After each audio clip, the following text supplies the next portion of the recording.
The first snow of the season dusted the valley floor as Sarah hefted another log onto her growing pile.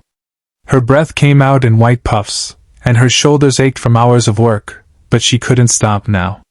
Winter was coming fast to Montana, and her cabin needed a roof before the real storms hit. She'd been at this for 3 months, ever since she'd staked her claim on this piece of land at the edge of the Bitterroot Range. Most folks in town thought she was crazy. A woman alone, building a homestead from scratch, with nothing but determination and a borrowed axe. But Sarah had her reasons. After losing everything in the fire that took her parents' farm back in Missouri, she needed a fresh start somewhere nobody knew her story or pitted her losses. The land agent in Missoula had been skeptical when she'd walked in with her savings, but her money was as good as any man's, and the deed was now in her name. She didn't notice the rider on the ridge until her dog, a scruffy terrier named Biscuit, started barking. Sarah straightened, one hand shading her eyes against the afternoon sun. The figure sat motionless on a painted horse, too far away to make out features, but close enough that she felt suddenly aware of how isolated she was. This was the 3rd day she'd seen him there, always at the same time, always watching. Her hand moved instinctively to the rifle leaning against the half-finished wall of her cabin. She didn't pick it up, but she wanted him to know it was there. After a long moment, the rider tipped his hat and turned his horse away, disappearing back over the ridge. That evening, as Sarah fried salt pork over her campfire, she couldn't shake the uneasy feeling. She wasn't afraid exactly, but a lone woman needed to be cautious. The frontier attracted all types, and not all of them had honorable intentions. Still, something about the way the rider had simply sat there, not approaching, not threatening, just watching, struck her as odd. If he meant harm, why not make his move? Why just observe and leave? The next morning brought the answer. Sarah was notching logs, trying to figure out how she was going to lift the next course of timber by herself, when she heard hoofbeats. She grabbed her rifle this time, holding it loosely but ready. The same painted horse came into view, but now she could see the rider clearly. He was a tall man, lean and weathered, with dark hair shot through with gray at the temples. He rode with the easy posture of someone born to the saddle. He stopped a respectful distance away and raised both hands slightly, showing he meant no harm. "Ma'am," he called out. "Name's Cole Brennan. I ranch about 5 miles east of here. Didn't mean to spook you these past few days. I've been checking fence lines and couldn't help but notice your building project."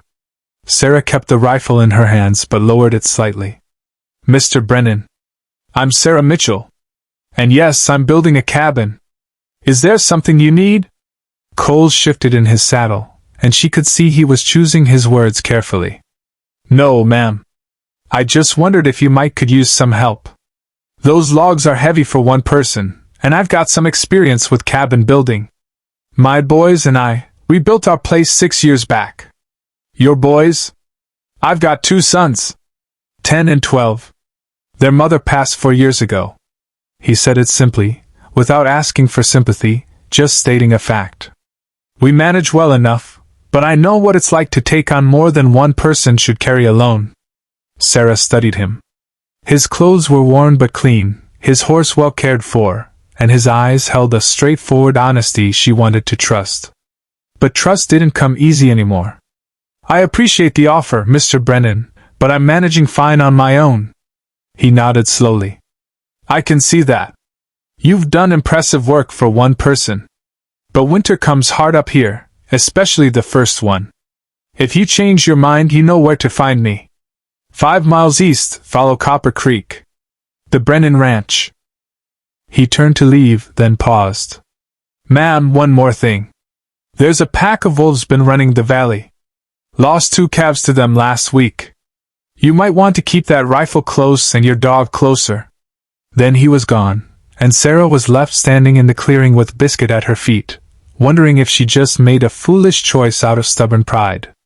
3 days later, she knew she had. She managed to get another course of logs up, but the walls were at the height now where she couldn't lift the timber alone. She tried rigging a pulley system, but it kept slipping and once nearly crushed her foot. As the sun set on the 3rd day of failed attempts, Sarah sat on a stump and allowed herself a rare moment of despair. Maybe everyone had been right. Maybe this was too much for one person. The sound of a wagon made her look up. Cole Brennan was driving a team of horses pulling a flat wagon, and riding beside him were two boys who looked at her with open curiosity. The older one had his father's dark coloring, while the younger was fair with freckles scattered across his nose. Cole pulled the team to a stop. "Evening, Miss Mitchell. I was heading into town for supplies and thought I'd stop by, see how you're getting on." Sarah brushed the dust and wood chips off her skirt, trying to maintain some dignity.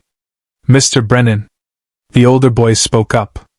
"Pa says you're building a cabin all by yourself. That's really something, ma'am."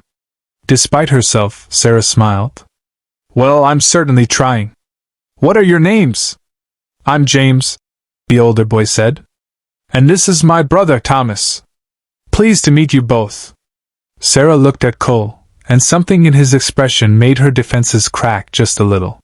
He wasn't looking at her with pity or judgment, just understanding. "Mr. Brennan, about that help you offered." "Say no more." He was already climbing down from the wagon. "Boys, start unloading those logs we brought. Miss Mitchell, if you'll show me what you're working on, we can have this sorted before dark." What followed was the most productive 3 hours Sarah had experienced since starting her cabin. Cole worked with the efficiency of long practice, showing her tricks for leveraging heavy logs and securing them properly.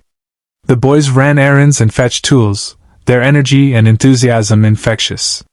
By the time the sun touched the mountains, 2 more courses of logs were in place, and the cabin walls were taking real shape. "You're a fast learner," Cole said, wiping sweat from his brow. "Most folks I've shown that corner notching to need to see it 3 times before they get it right. You had it on the first try." "I've always been good with my hands," Sarah said. "My father was a carpenter back in Missouri. I learned from watching him." "He taught you well." Cole glanced at the sky. "We should be getting back. But if you're willing, I could bring the boys by again Saturday. We could get your roof beams up, and that's the trickiest part. After that, you should be able to manage the rest yourself." Sarah hesitated. Accepting help meant acknowledging she couldn't do everything alone, and that felt like admitting defeat. But looking at her cabin, so much closer to finish than it had been that morning, she realized that maybe there was strength in accepting help when it was freely given. "Saturday would be good," she said. "Thank you, Mr. Brennan. All of you." Saturday came, and with it more progress. The boys were a constant source of chatter and questions, telling her about their ranch, their school lessons, and asking her endless questions about Missouri and why she'd come west. Cole worked mostly in silence, but it was a comfortable silence, the kind that came from focusing on a shared task. As autumn deepened into early winter, the Brennans became regular visitors. Sometimes Cole came alone in the evenings after his own work was done, helping with the more technical aspects of the building. Sometimes it was all 3 of them on weekends, turning the work into something almost festive. The boys would bring lunch their father had packed, and they'd all sit on logs around Sarah's fire, talking and laughing. Sarah found herself looking forward to their visits more than she wanted to admit. The loneliness she'd been holding at bay with sheer determination began to ease. Thomas and James reminded her of the younger siblings she'd lost in the fire, and Cole's steady presence was something she hadn't realized she'd been missing. He was a good man, patient with his sons, skilled with his hands, and possessed of a dry sense of humor that caught her off guard and made her laugh. One evening in late November, with the cabin finally finished and smoke curling from her new chimney, Cole stayed after the boys had ridden home. They stood looking at the completed structure, solid and snug against the winter wind. "You did it," Cole said quietly. "It's a fine cabin, Sarah. You should be proud. I couldn't have done it without you. Without all of you." She turned to face him. "I was so determined to prove I could manage alone that I nearly failed. Thank you for not giving up on me when I was too stubborn to ask for help." Cole smiled, and in the firelight he looked younger than his years. "I know something about stubborn pride. After Mary died, I tried to do everything myself too. Thought that's what a man was supposed to do. Took me a long time to understand that letting people help isn't weakness. It's just being human. They stood in silence for a moment, and Sarah felt something shift between them, a possibility that hadn't been there before. Sarah, Cole said, and her name and his voice sounded different somehow. I want you to know, these past few months, coming here, helping you build this place, it's meant something to me. To all of us. The boys ask about you constantly. And I find myself thinking about you at odd times during the day, wondering how you're managing, if you need anything, if you're warm enough, if you're happy. Sarah's heart was beating faster. Cole. I'm not saying this right, he continued, pulling off his hat and turning it in his hands. What I'm trying to say is, you've brought something back to our lives that's been missing. Joy, maybe. Hope. The boys need a mother, but more than that, I find myself longing for a partner again. Someone to share the work and the worry and the good things too. I'm asking if you might consider, well, if you might think about joining our family. Not right away. I know you just got your independence and your own place. But maybe in time, when you're ready, you might consider it. Sarah looked at her cabin, the achievement she'd worked so hard for, the independence she'd fought to claim. Then she looked at Cole, this good man who'd watched her struggle and offered help without judgment, who'd brought his sons into her life and filled her lonely days with purpose beyond mere survival. I don't need time, she said softly. I came here looking for a fresh start, for a place to belong. I thought that meant doing everything alone, proving I didn't need anyone. But you've shown me that belonging isn't about being alone. It's about finding the people who see you for who you are and choose to stand beside you anyway. Cole's face broke into a smile that transformed him. Is that a yes? That's a yes. But Cole, I want to keep this cabin. It's important to me, what it represents. Of course, he said immediately. We'll use it for storage, or guests, or whatever you want. It's yours, Sarah. I would never ask you to give up what you've built. He took her hand then, and Sarah felt the calluses on his palm, marks of his own hard work. They stood together in the clearing, two people who'd known loss and loneliness, who learned the hard way that strength sometimes meant accepting help, that family wasn't just what you were born into but what you chose to build, one log at a time, with patience and hope and love.